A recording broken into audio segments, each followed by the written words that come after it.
Kira-kira apa yang ada di pikiran Pak? Apa yang kita pikirkan? Apa sikap kita kalau itu terjadi? Di Ka'bahnya dibom, Masjidil Haramnya diteror, jamaah hajinya diintimidasi, jamaah umrohnya diintimidasi. Pasti kita semua marah. Pasti kita semua akan berteriak keras, melakukan apa yang bisa dilakukan. Tapi kenapa itu berbeda ketika yang terjadi itu di Masjidil Aqsa?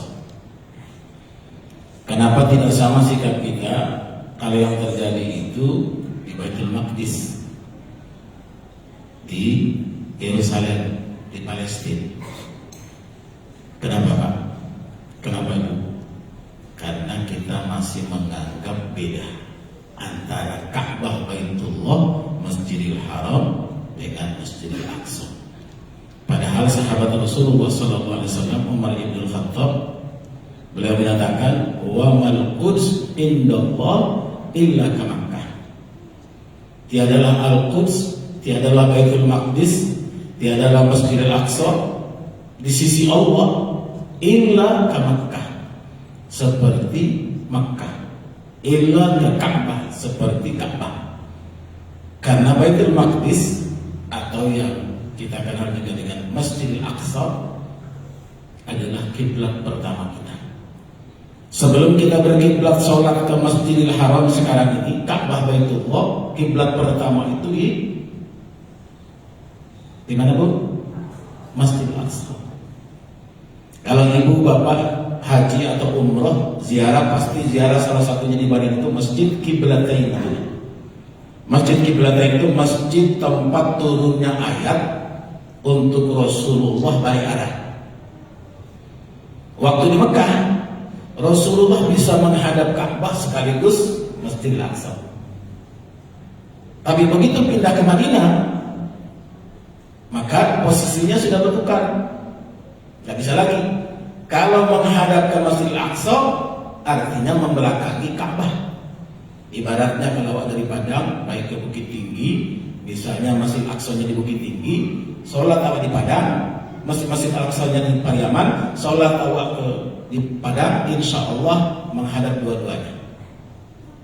Tapi begitu pindah ke Bukit Tinggi, nggak bisa lagi. Terbalik ya, salah. Posisinya di masjid di Pariaman. Jadi ketika sudah pindah di Pariaman menghadap ke Aqsa di Bukit Tinggi, nggak bisa lagi menghadap juga sama di Padang. Tapi kalau masih di Padang bisa menghadap dua-duanya. Itu kira-kira. Sehingga turun ayat menjadi Nabi gelisah. Nabi tetap menghadap ke Baitul Maqdis, tetap menghadap ke Masjid Aqsa. Tapi gelisah hatinya, kenapa? Karena membelakangi Ka'bah. Kemudian turun ayat qad nara taqalluba wajhika fis sama falanuwalliyannaka qiblatan tardah fawalli wajhaka syatral Masjidil Haram. Kami melihat engkau gelisah dan enak perasaan karena membelakangi Ka'bah, maka sekarang palingkan wajahmu menghadap ke Ka'bah Baitullah. Waktu itu sholat duhur, ada riwayat menyebutkan sholat asar. Artinya sholatnya belum kelar, Rasulullah langsung merubah arah, sehingga tempat itu diabadikan sekarang jadi namanya Masjid Qiblatain, Masjid Dua Kiblat. Tempat di mana turunnya ayat untuk putar kiblat. Yang tadinya ke Masjidil Aqsa pindah kembali ke Masjidil Haram atau Ka'bah Baitullah. Jadi secara khusus Umar ibn Khattab mengatakan ya sama. Karena yang bangun pertama kali Ka'bah siapa? Siapa Pak? Yang bangun Ka'bah pertama kali? Siapa Bu? Nabi Ibrahim. Ka'bah nggak ada waktu zaman Nabi ada. Inna awwala baitin wudi'a lin-nas Inna awwala baitin wudi'a lin-nas lalladzi bi Bakkah mubaraka. Sungguh rumah pertama, Baitullah pertama yang dibangun oleh Allah langsung. Dan lewat siapa? Allah langsung yang menetapkan Ka'bah Baitullah linnas, untuk seluruh umat manusia. Bukan hanya untuk orang umroh, bukan hanya untuk orang haji, bukan hanya untuk orang Arab, tapi linnas, for all, untuk seluruh umat manusia. Apa itu? Lalladzi bi Bakkah mubarakah. Itulah yang ada di Makkah Al-Mukarramah, Bakkah Al-Mubarakah. Tempat yang kalau kita datang dengan ikhlas, kita datang dengan kebersihan hati, kebersihan pikiran, pasti meneteskan air mata. Begitu nampak Ka'bah, Allahumma zid hadzal bait ta'ziman wa tashrifan wa takriman wa mahabah. Allahumma zid man syarrafahu wa karramahu wa 'azzamahu man i'tamarahu aw hajjahu tashrifan wa takriman wa birra. Pasti menetes air mata. Kenapa? Karena memang Bakkah itu artinya apa? Tumpuan tangisan, tumpuan air mata, numpuk, sehingga tempat itu disebut Bakkah. Bakkah itu artinya seperti kuali, tempat penampungan. Kuali Ka'bah itu persis di tengahnya kuali, kiri kanannya bukit. Disinilah kita harus memandang sesuatu pakai kacamata Allah, pakai kacamata Al-Quran, pakai kacamata Rasulullah, pakai kacamata Sunnah. Sehingga hijrah kini awal di tahun 1446 Hijriah, tahun baru Islam, harus merubah mindset, merubah cara pandang awak, merubah cara melihat persoalan, merubah cara melihat masalah. Karena esensi hijrah adalah apa? Bagaimana kita menempatkan sesuatu itu secara benar, menurut kehendak Allah, menurut apa yang telah dicontohkan dilakukan oleh Rasulullah Sallallahu Alaihi Wasallam.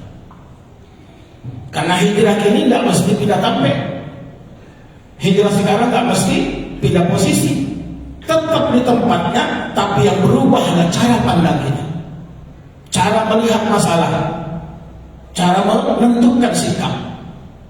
Misalnya contoh, ketika pilihan kita soal benar, soal salah, soal lurus, soal bengkok, bukan soal kalah, soal menang.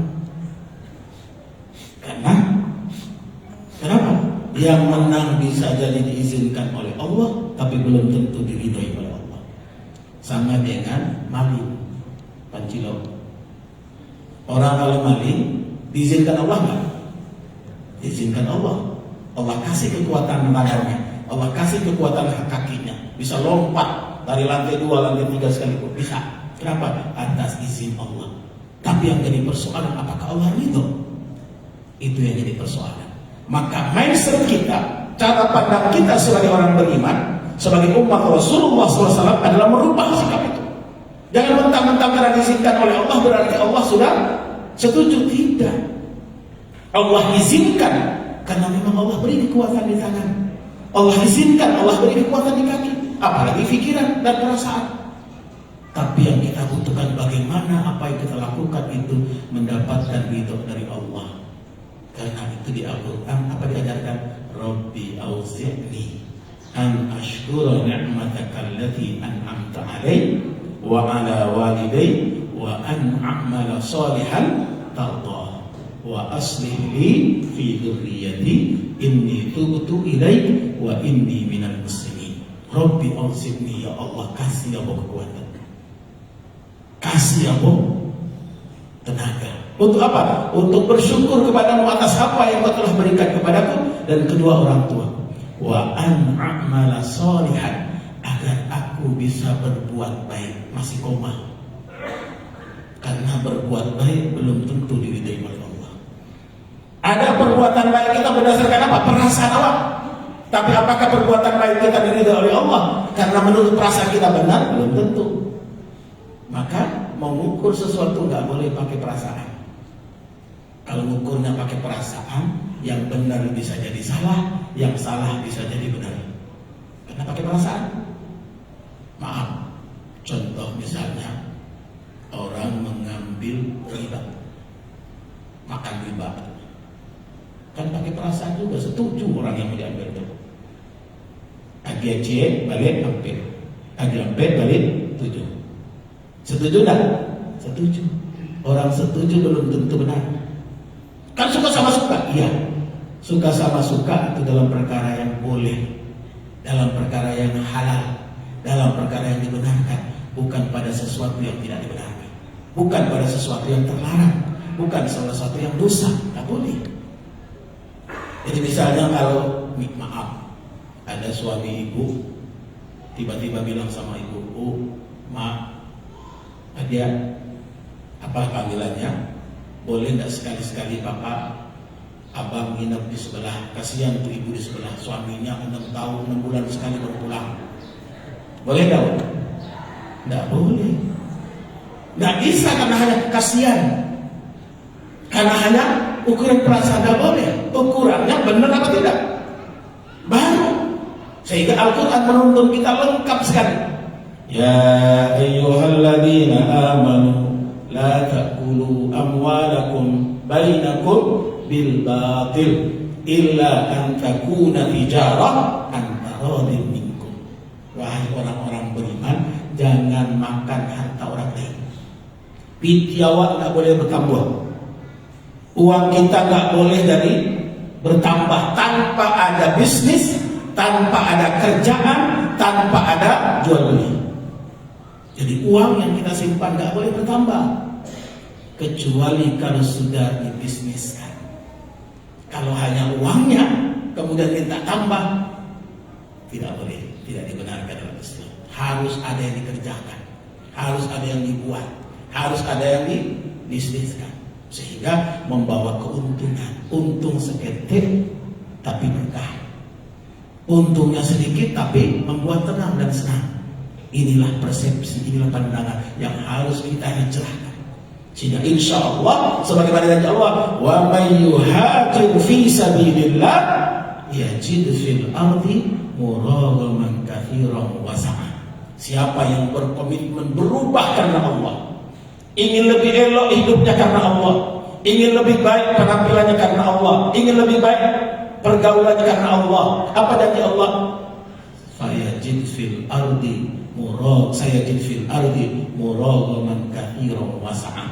Pasti dia akan jumpai dalam hidupnya banyak kemudahan dan kelapangan. Senang hati awak, tenang ibadah awak, nikmat kita berzikir, nikmat kita baca Quran, itu adalah keberkahan. Sama dengan dirasakan saudara-saudara kita di Palestina hari ini. Nampaknya mereka susah, tapi mereka sungguh jauh berbahagia. Begitu mendengar ada saudara yang meninggal, tidak disebut innalillahi, tidak disebut ucapan lain, mengatakan alhamdulillah, Allahu Akbar. Kenapa? Dia merasa sudah dikelompokkan oleh Allah bagian dari hamba-hambanya. Tetap innalillah, tapi innalillah itu ucapan berikutnya. Karena Nabi SAW menyebutkan, man qala alhamdulillah fil musibah banallahu lahu baitan fil jannah. Siapa yang masih sanggup mengatakan alhamdulillah lagi musibah, lagi kena malapetaka, lagi kena ujian berat, tapi dia masih sanggup mengatakan alhamdulillah, banallahu lahu baitan fil jannah. Allah bangunkan untuknya istana di surga. Allahu Akbar.